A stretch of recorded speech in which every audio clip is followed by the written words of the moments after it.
this is Lala Legacy, and welcome back to another episode of Little Busters. So, let's jump right back in. His so-called traveling, in fact, referred to his job hunting. He had told me that, apart from the private corporations he aimed at, he visited many famous places after his interviews, so it was fitting to use the word travel. So, I'll have to travel again, but it'll only take a day, so I'll be back soon. I see. That must have meant that he was planning to go to some nearby city. It would be a little lonely holiday, because in addition to Kyosuke's travel, Masato and Kengo were busy with their recent training. Riki, don't make that face. Eh? What face? You look depressed. This won't do. Well, you had a point. He withdrew some money from the ATM and returned. This is very useful. With just one little thing, you can withdraw money wherever you are, he said, returning the card to his wallet. But I sometimes get this uneasy feeling. If, on the other hand, should you not have that little thing, an ATM would be little more than a silent box. I see what you mean. Oh, whoops. I probably spoke with the wrong voice. Oh well, I don't care. We kept strolling along the shopping district street without any particular goal. How about going to the arcade? I really think we shouldn't. Kyosuke, remember the time you played against that elementary school kid and blew some 2,000 yen on it? Jesus, $20. That was only because the brat was too good. He's really the type of guy to lose control when he gets all worked up. Thanks for your cooperation! We heard a voice coming from across the street. Huh? Not only that, it was a voice I definitely heard somewhere before. Thanks for your donation! Wait, that voice. Huh, Komari. I think so. We headed in the direction where the voice had come from. Huh? Riki-kun and Kyosuke-san? Hi, Komari-san.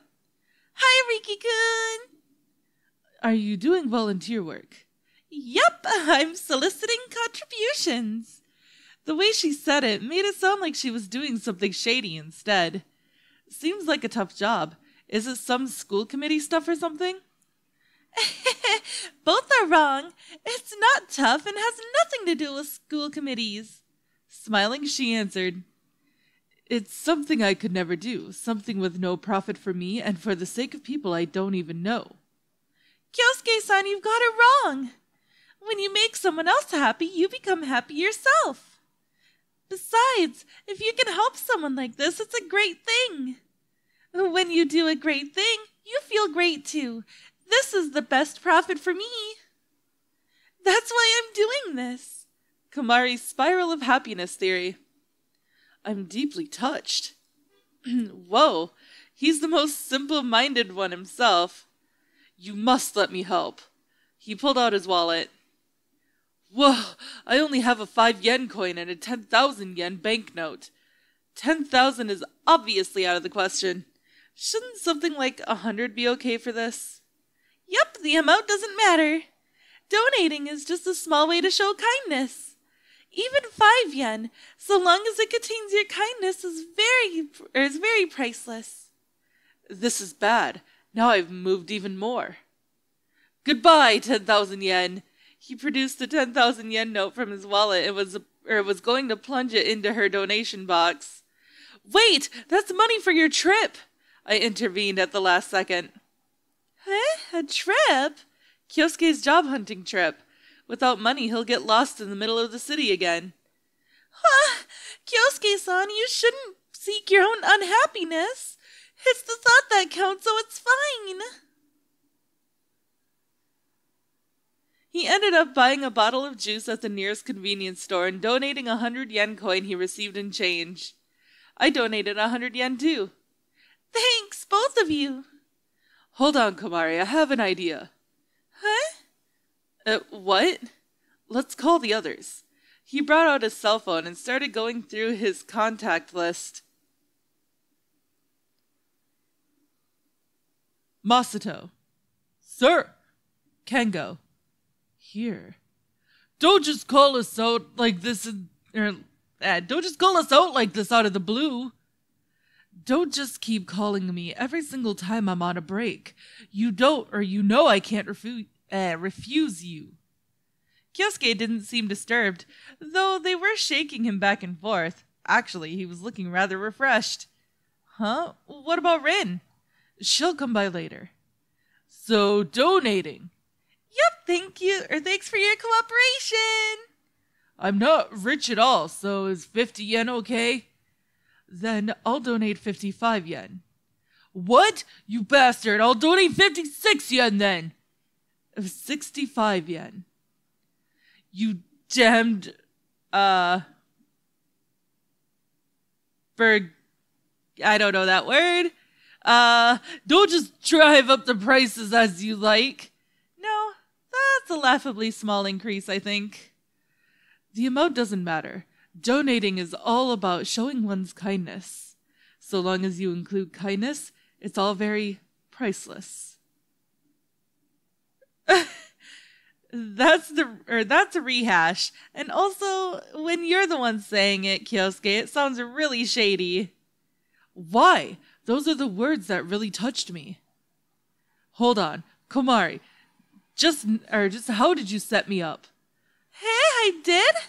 No. Don't aim your suspicions in such an obviously wrong direction. Then why are those two unmoved by it? No. I'm sorry. She was on the verge of tears. Oh, come on, Kyosuke's just kidding. Kidding? Well, that happens all the time. I'm serious. Oh, he's stubborn like a child. Well, I think those were quite great words. Ha ha ha! See that? Told you so. Satisfied, he placed his hand on Kengo's shoulder. Seems he recovered his good mood hearing Kengo's words. You really are like a child. You all get along so well. She was looking at us with her usual smiling face. Yep, that's great. I'm so envious of you. But don't you have a lot of friends, Komari-san? I don't really know if I have a lot or not, but I moved around a lot in the past, so I don't have any friends I've been together with since childhood. I see. Then isn't it fine to just remain as you are now and continue making friends from now on? I see. Yep, you're right. A big smile spread across her face. Well, this feeling will remain with us forever, so let's get going already. Yep, thanks everyone. Don't worry about it. We were just called out here. Good luck, Komari-san. See you at school. Later, do your best. See you tomorrow. See you all. She waved goodbye.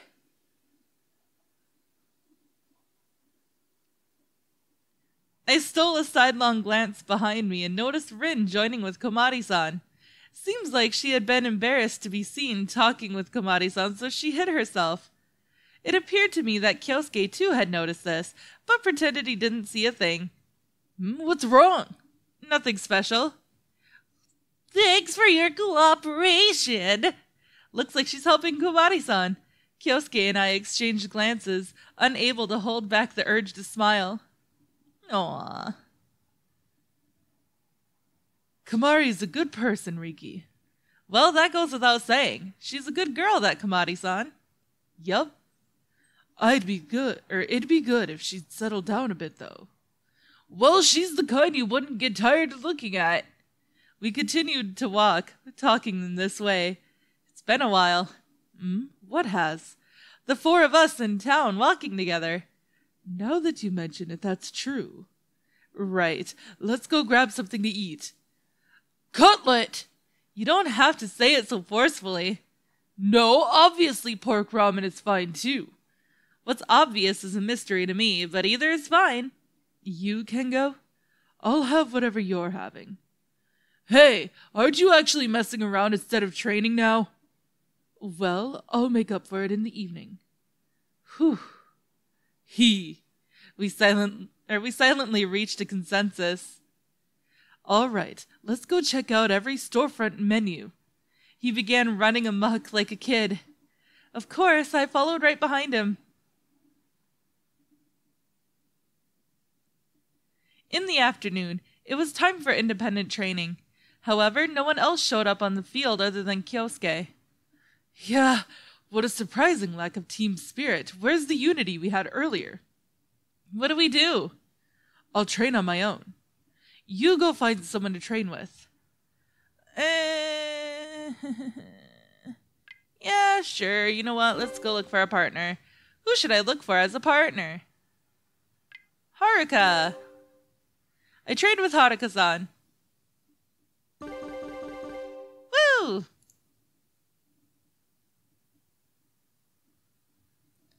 After practice was over, there was still some time left before dinner, and I was busy getting my English homework done.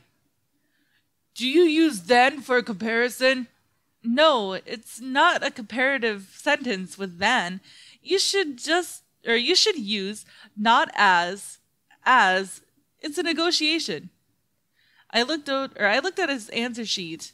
Longer than something, more than something. That's how it originally looked. You should stop writing exclamation point when you leave blank spaces.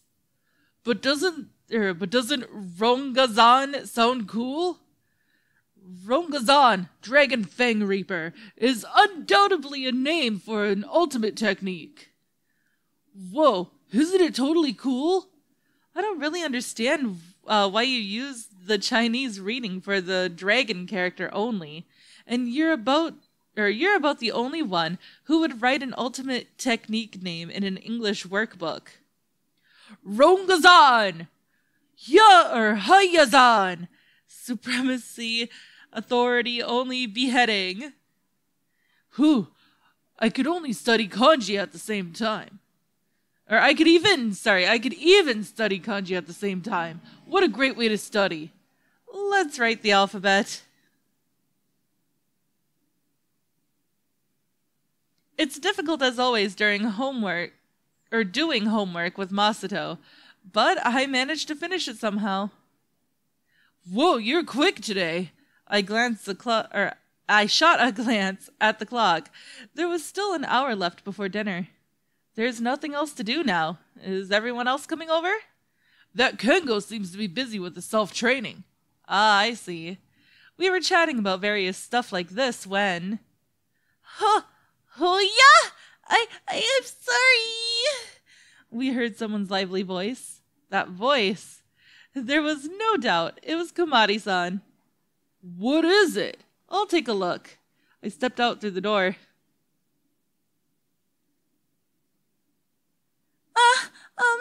I was going to my friend's room and I got the wrong door. It's not like I was peeking or anything. She was standing in the corridor, apologizing with all her might towards an open door opposite of us. Komari-san. I'm sorry. She'd been taken by surprise, and she bowed her head as she turned around. It's only me. Huh? Oh, Riki-kun. She looked as though she could burst into tears at any moment. What are you doing? I was planning to go to your room, but I knocked, but there was no answer, so I decided to open the door and look inside. I realized it was someone else's room once I opened the door, and I had no idea what to do. It wasn't the most informative explanation ever, but I got the gist of it. If there was no answer, maybe there was nobody inside in the first place? Huh? I knocked on the door and peeked inside. The lights were off. Oh, who was I apologizing to? What a careless person. So, what about my room? This here. She held up a plastic bag to me. There was something like a cardboard box inside. What's that? This is to express my thanks for today. Thanks? Yep, they're donuts. I chose them because they came highly recommended. I'm sure they're delicious. That wasn't anything you needed to thank us for. Nope, I was grateful to you, so it is natural to thank you. I'll have some too. There'll be lots of happiness for everyone. Besides, to be honest, I received it as a gift. Okay, I guess I should accept it then. What about Kyosuke-san and Kengo-kun? And there's some for Rin-chan too. I'll call everyone then. It was still before dinner though, but I bet everyone's a little hungry, so they won't turn it down. It didn't take long before everyone was assembled. Kengo had just finished his practice, so he came straight from there. Thanks for going out of your way for this. Everyone help yourself! She opened the box. There were two of each of 3 kinds of donuts, totaling 6 in all. Whoa, it looks delicious! I don't care which I get. You can go ahead and choose. Really? I like them all, so go ahead. Then, Riki, you choose. Then let's get the light strawberry donut. Then this one. I recommend this one the most. It's called French strawberry custard. Oh, that sounds so good. Yee. A strawberry on the top, custard inside, and an airy dough together makes the best combination. She must really like it as she was explaining everything excitedly and in great detail. We prepared some tea and began eating together. Delicious! Masato had already finished eating his in one bite. Western pastry isn't bad from time to time. Kengo didn't much like sweet things, so he chose a simple donut with no filling. Rin chose the one that looked the sweetest of them all, a strawberry donut. No way! Hold on! That's because you wolfed it down right away. Then I should have some too. Yep, go ahead, please. I'll dig in too. She put her hand into the box. Rin-chan, let's split. Split? She was taken by surprise. If we do that, we could try 2 different kinds.